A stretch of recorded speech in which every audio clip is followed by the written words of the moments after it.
শিক্ষা উদ্যোক্তা, সমাজ সংগঠক ও রাজনীতিবিদ মুন্সী ফারুক আহমেদের স্মরণ সভা অনুষ্ঠিত হয়েছে বুধবার 23 এপ্রিল রাজাপাড়া মুন্সী মহব্বত আলী বালিকা উচ্চ বিদ্যালয় মাঠে এই আয়োজন করা হয়।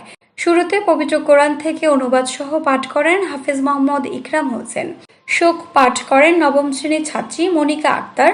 পরিবারের পক্ষে বক্তব্য রাখেন মুন্সী আব্দুল মোমিন। সভাপতিত্ব করেন গোলাম মহিউদ্দিন শরীফ।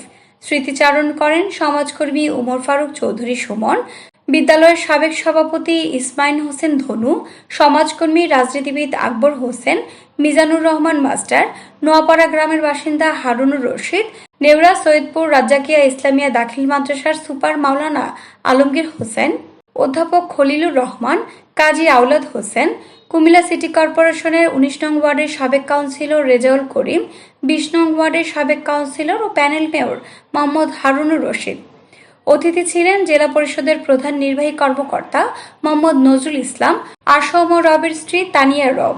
বক্তব্য রাখেন অ্যাডভোকেট শহীদুল হক স্বপন, মুন্সী এম আলী সরকারি উচ্চ বিদ্যালয়ের প্রধান শিক্ষক সঞ্চিতা, রাজাপাড়া মুন্সী মহব্বত আলী বালিকা উচ্চ বিদ্যালয়ের প্রধান শিক্ষক ফরিদা ইয়াসমিন, বিমানবন্দর মুন্সী ফারুক আহমেদ, কলেজের অধ্যক্ষ মোহাম্মদ মিজানুর রহমান।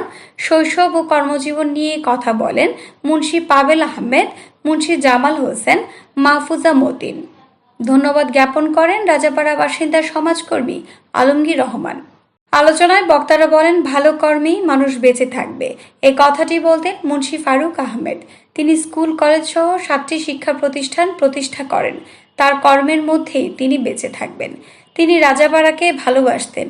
একের পর এক শিক্ষা প্রতিষ্ঠান করে গেছেন, মানুষের কল্যাণে কাজ করেছেন। প্রসঙ্গত, বিশিষ্ট সমাজসেবক ও শিক্ষা উদ্যোক্তা মুন্সী ফারুক আহমেদ 1955 সালে কুমিল্লা নগরীর রাজাপাড়ায় এক সম্ভ্রান্ত মুসলিম পরিবারে জন্মগ্রহণ করেন। ছাত্রজীবন থেকে তিনি রাজনীতির সাথে জড়িত হয়ে পড়েন। তিনি কুমিল্লা 9 নির্বাচনী এলাকা থেকে 4 বার সংসদ নির্বাচন করেন। তিনি গত 9 এপ্রিল পবিত্র মদিনা শরীফে উমরা হজ পালনকালীন হঠাৎ অসুস্থ হয়ে ইন্তেকাল করেন। পরে 11 এপ্রিল মদিনা শরীফে জানাজা শেষে জান্নাতুল বাকিতে দাফন সম্পন্ন করা হয়। মৃত্যুকালে স্ত্রী ও 3 সন্তান সহ অসংখ্য গুণগ্রাহী রেখে গেছেন।